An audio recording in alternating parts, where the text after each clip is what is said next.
In this video, we will make adjustments to the game model, view and controllers so that the lobby is simplified. We start by changing the create action of the game controller so that instead of calling a form to create a game, it will simply create a game with default values. Okay, so first we're going to check if the user is authenticated. If it's not authenticated, we will not allow it to create a game.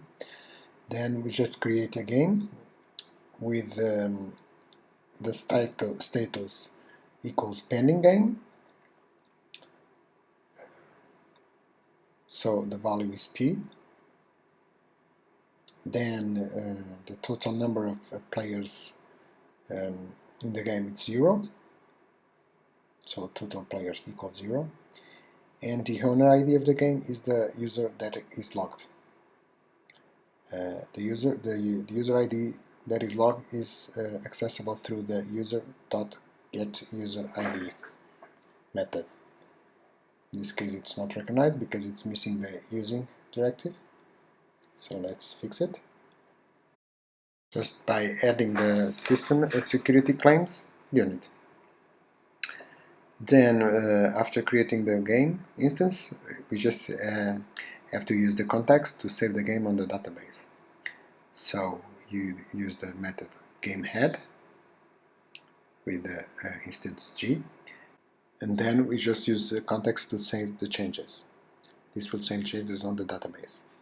Then user will be redirected to the lobby and the new game will appear on the list of games. Okay, now we just save and compile the project and execute it. This will take a little while. Okay, now the project is executing. Let's check the lobby.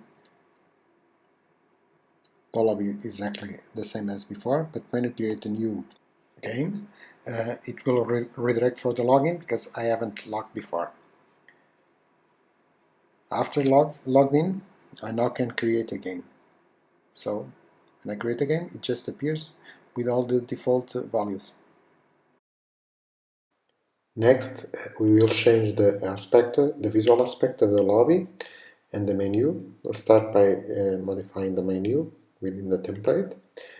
Here we are changing the template that is on the layout CS HTML file, and we are going to add an extra menu item to access the lobby. So we just use another one as an example and change the text to lobby and the controller to games and action to index. Okay.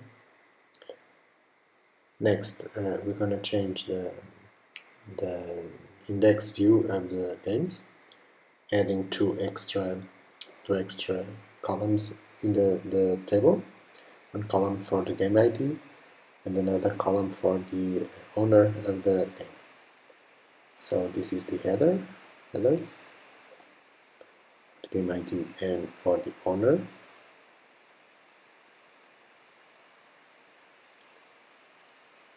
Okay. Next, it's going to be the table cells with the content. The first one will read the ID from the game. The second one will access the owner of the game. In this one, the next one, we're going to use the navigation property owner. From there, we're going to access the owner's properties to read the email. Now we're going to modify the create new hyperlink so that it appears as a button. We're going to use Bootstrap CSS for that, just by adding Bootstrap classes and modifying hyperlink role to button. Then we're going to change the hyperlink text from create new to add game. The next step is to change the hyperlinks associated to each game, so that it has only two hyperlinks, the join and delete game. So we're going to change the first one to join. We're going to delete the second one with the details, and I'm going to change the action associated to the join, so that it will use join instead of edit. Now we're going to use the bootstrap classes to modify these hyperlinks so that they appear as buttons. So we're going to add btn and btn success class for the join, and btn danger for the delete.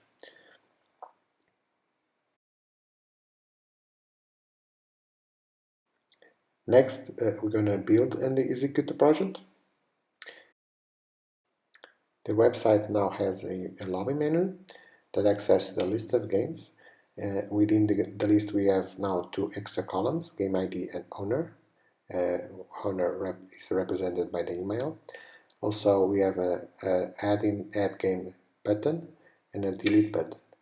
We should have a join button, but there's something wrong with it, so we're going to fix that later.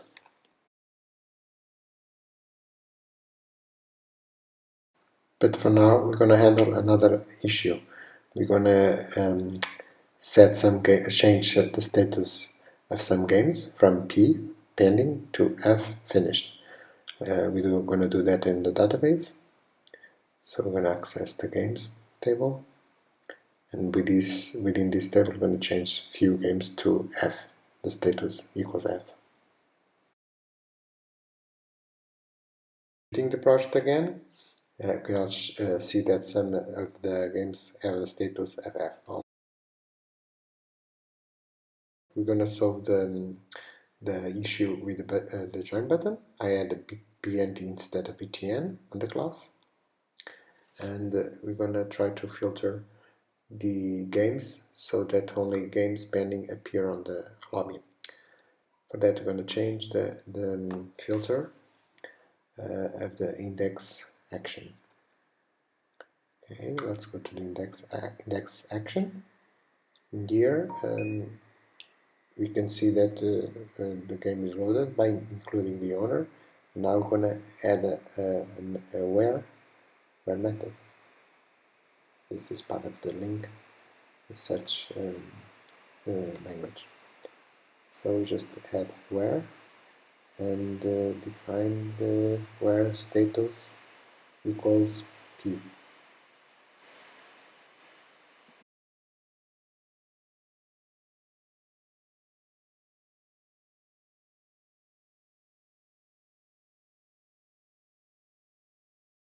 Okay. After executing the project, we can now see that the lobby only includes pending games, the games with the status equals P, and the join is now a button. Now let's further enhance the lobby by removing some columns and creating a new action for the delete. We'll start by removing the column status from the lobby, since every game is pending.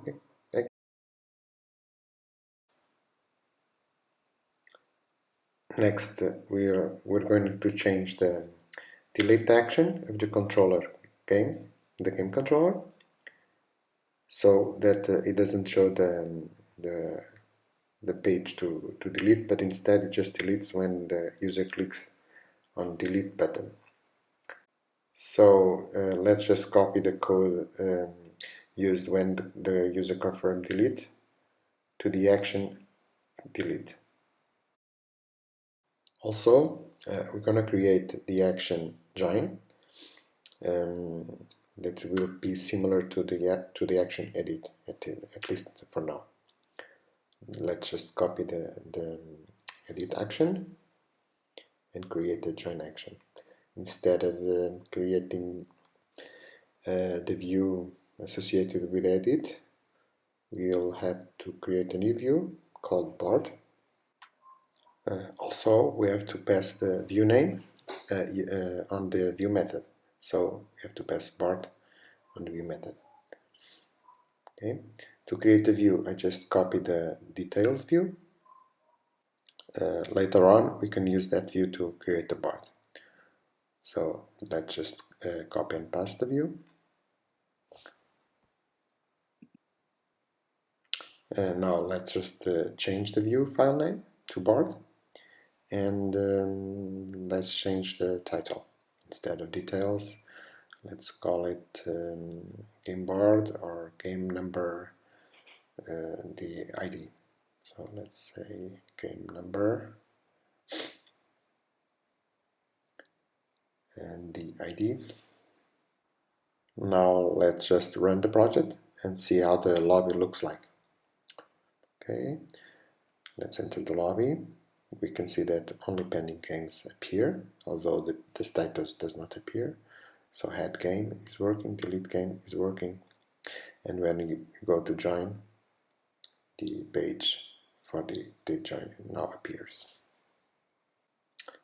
Just one final detail is missing. When we join the game, the total number of join players should increment. For that, we're just going to change the action join and add code to increment the total number of players.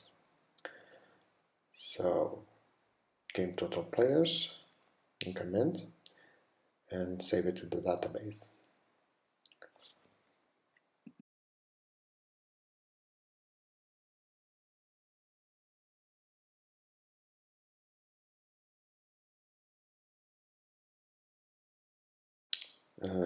We cannot update the class, we have to update the instance. So that's it. Now we're just gonna save and run the project again. And now let's test the last version of the lobby. We can add games, but when you join, this is the game, it's 608. We can now see that the total number of players, the joined players, has incremented. Once again, we do it again, also incremented again. And well, that's it for the lobby for now.